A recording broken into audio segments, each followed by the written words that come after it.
Для большинства озеро Илиамна – самое крупное и самое спокойное озеро Аляски. Но те, кто живет рядом, знают, оно далеко не спокойное. Под поверхностью тени движутся там, где их никто не ждет. Сети исчезают. Лодки возвращаются поцарапанные. На протяжении веков люди шепчут о чем-то огромном в воде. Их называют аласканской версией «челюстей». Единственное отличие – это не кинофильм, это реальность. И она намного больше, чем вы думаете. Глубоко в Аляске прячется озеро, которое не просто хранит воду. Оно хранит страх, оно хранит тайну, и, как говорят некоторые, оно хранит монстров. Это озеро Илиамна. Такое водоемное тело, что кажется не озером, а внутренним морем. Оно тянется почти на 80 миль в длину и примерно на 25 миль в ширину. Чтобы понять масштаб, можно было бы поместить в него весь город Лос-Анджелес, и все равно осталось бы место. Но не только размер делает озеро Илиамна ужасающим. Это секреты, скрывающиеся под его поверхностью. Озеро удаленное и лежит в одном из самых диких уголков Аляски. Здесь нет автомагистралей, ведущих к нему, и нет городов вдоль его берегов. Большинство людей никогда не ступят на его окрестности. Эта изоляция – часть того, что позволяет существовать чему-то странному, незримому на протяжении веков. Интересно, что озеро Илиамна не отрезано от океана. Долгая река Квичак несет из озера до Бристольского залива и Берингового моря.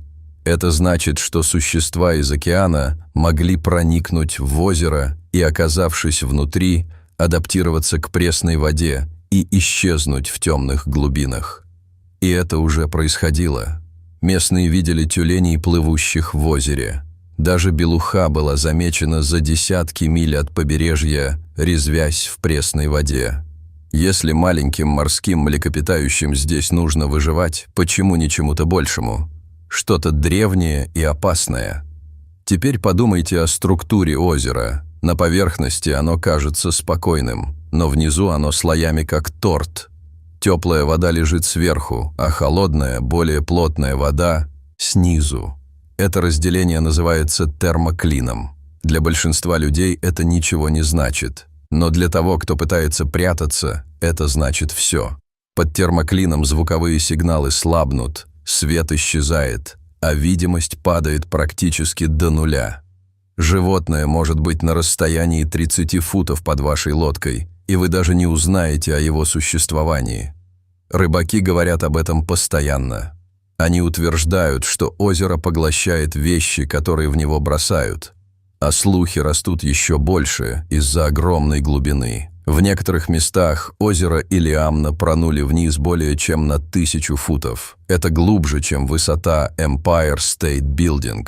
Представьте существо размером с автобус, поднимающееся из темноты, касаясь днища вашей лодки. Неудивительно, что местные называют его «озеро, поглощающее секреты». Долгие годы пилоты, пролетающие над водой, сообщали о тенях. Огромные фигуры скользят под поверхностью. Слишком велики, чтобы быть рыбой, слишком медленно, чтобы быть китами, и слишком странны, чтобы их можно было объяснить. Что может жить в таком месте? Что может быть столь загадочным, что даже местные рассказывают ужасающие истории о том, что лежит под глубиной?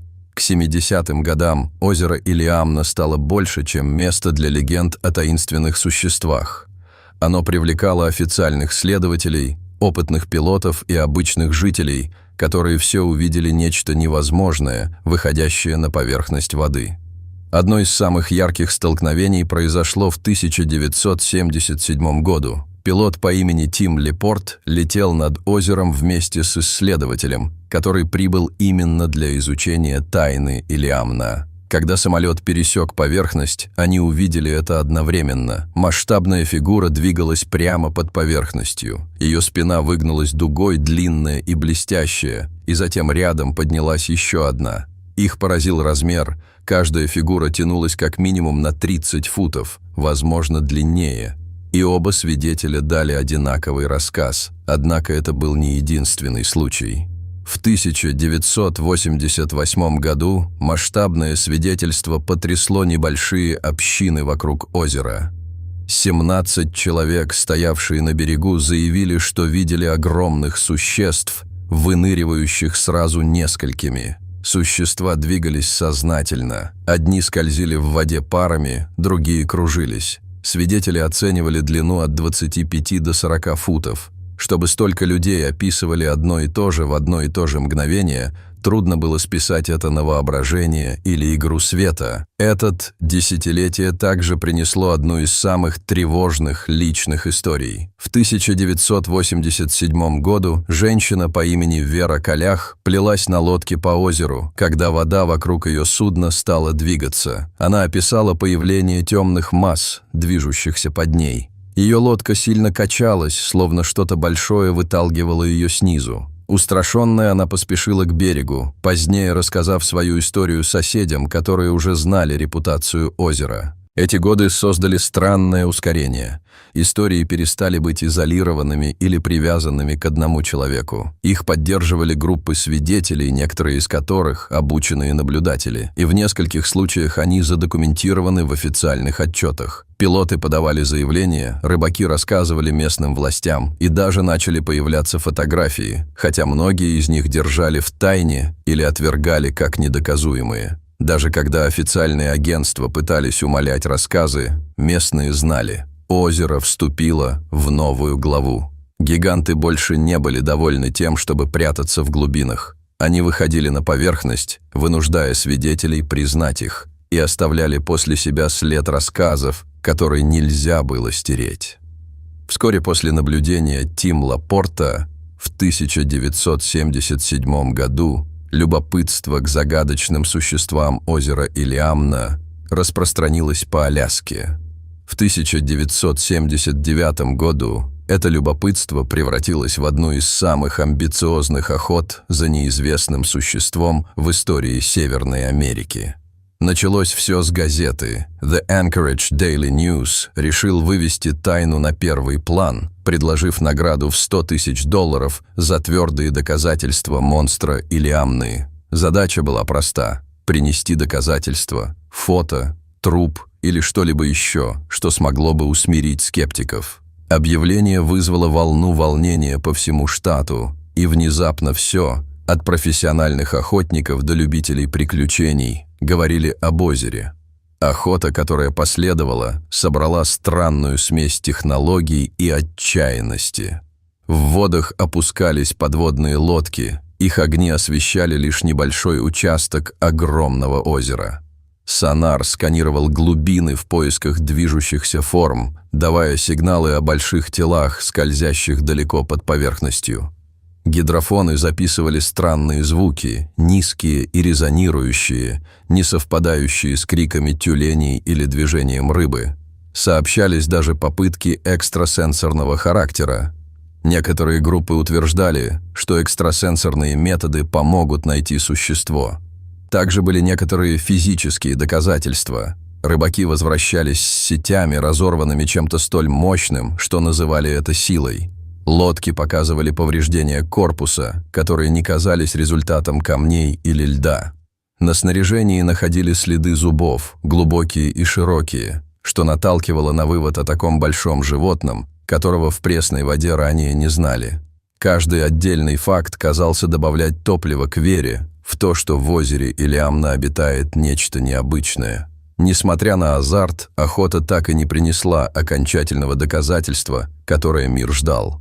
Подводные лодки возвращались на поверхность с расплывшимися изображениями и сигнатурами сонар, которые порождали больше вопросов, чем ответов. Гидрофонные записи увлекали исследователей, но их нельзя было напрямую привязать к неизвестному виду. Физический ущерб сетям и лодкам был реальным, но без пойманного животного причина оставалась спорной. Однако история не утихла после окончания охоты. Годы спустя телепрограммы вернулись к озеру.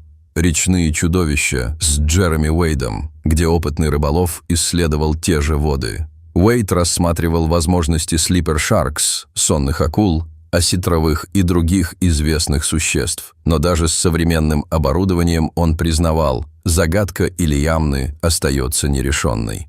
Легенды и наблюдения задают рамку, но в последние десятилетия ученые вмешались, чтобы попытаться решить загадку озера Ильямна. Что они нашли, порождает еще больше вопросов и иногда делает историю еще более тревожной. Одним из самых уважаемых голосов в аквакультуре Аляски является Брюс Райт, биолог, посвященный изучению экосистем региона. Райт предположил, что существа могут быть гигантскими спящими акулами. Эти акулы достигают более 20 футов в длину, живут веками и процветают в холодных темных водах. Если они могли попасть в озеро Ильямна через реку Квичак, у них было бы идеальное укрытие. Глубокие воды, много лосося и мало человеческого вмешательства. Это звучит убедительно, но очевидцы описывают нечто еще большего размера. Некоторые сообщения говорят о телах длиной до 60 футов. Другие описывают блестящие металлические спины, мерцающие на солнце. То, чего не видели ни в одном известном большом хищнике. Рыбаки, которые потеряли сети или нашли согнутые крюки, часто говорили, что сила казалась больше, чем у любой осетровой или акулы, с которыми им приходилось сталкиваться. Теория частично объясняет загадку, но не всю ее. Однако современная наука все еще пытается объяснить часть этих загадок. За последние десятилетия исследователи начали использовать Environmental DNA или eDNA.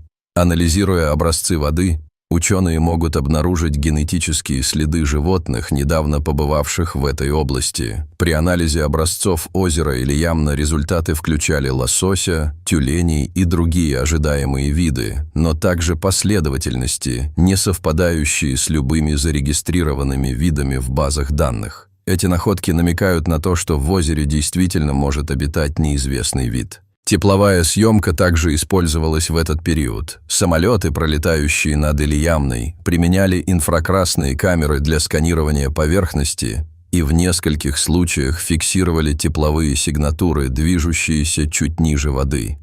Эти сигнатуры были слишком крупны, чтобы быть лососевым якорем или мелкими млекопитающими.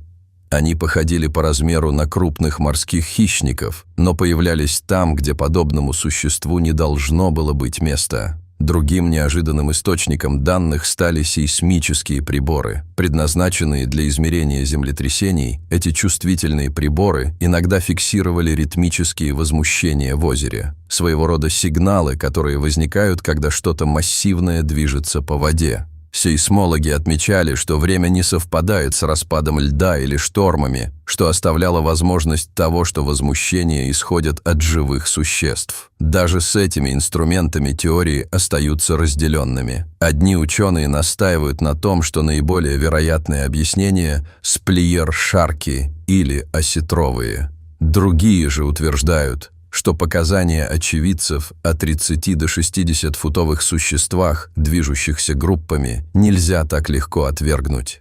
Если ответ осетровые или акулы, то они должны вести себя необычным образом, координируя охоту, выступать на поверхность группами.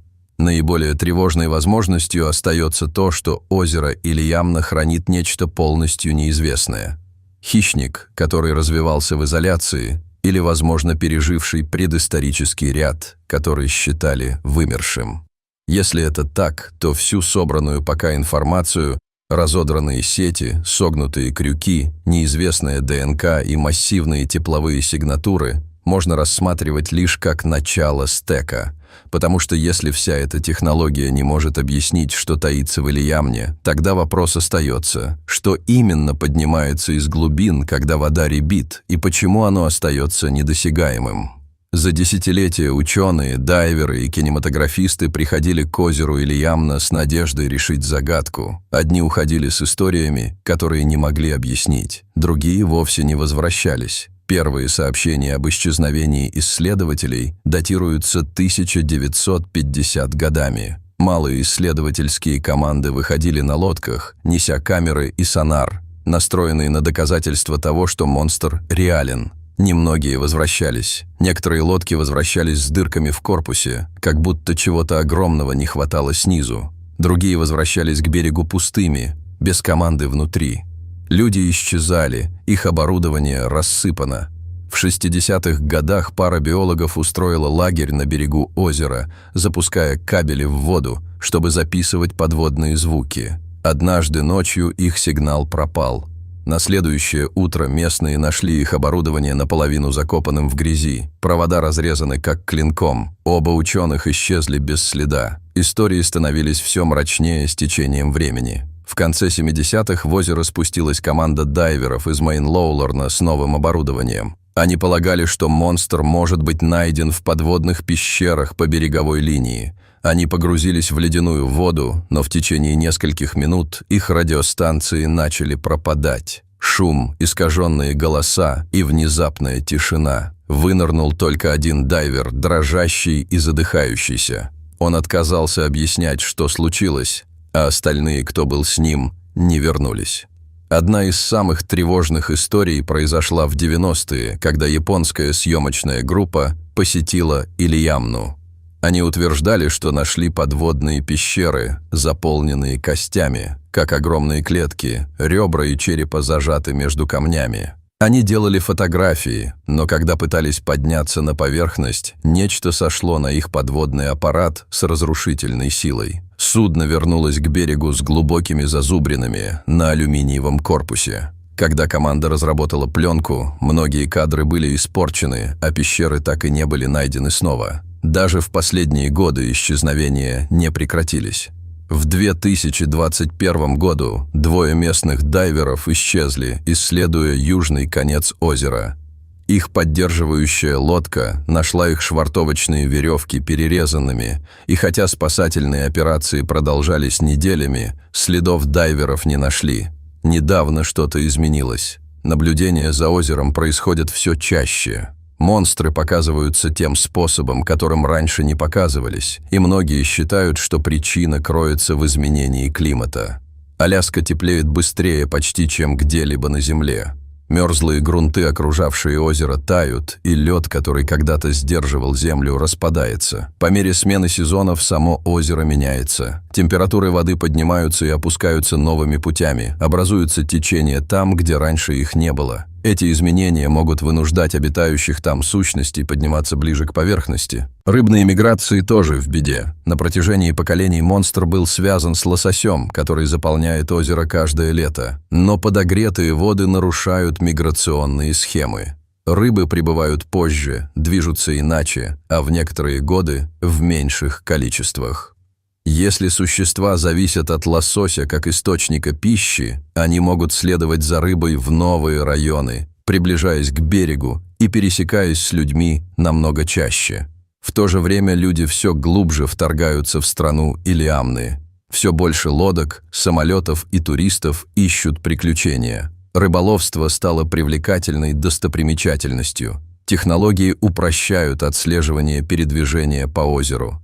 То, что раньше было нетронутой пустыней, теперь заполнено человеческими глазами и шумом.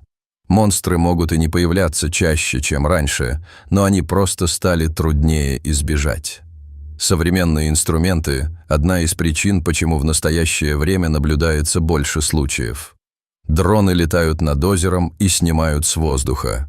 Спутниковые снимки проверяют на предмет возмущений на поверхности воды. Сонары исследуют глубины с большей точностью, чем когда-либо прежде. И в таком потоке данных странные вещи продолжают появляться.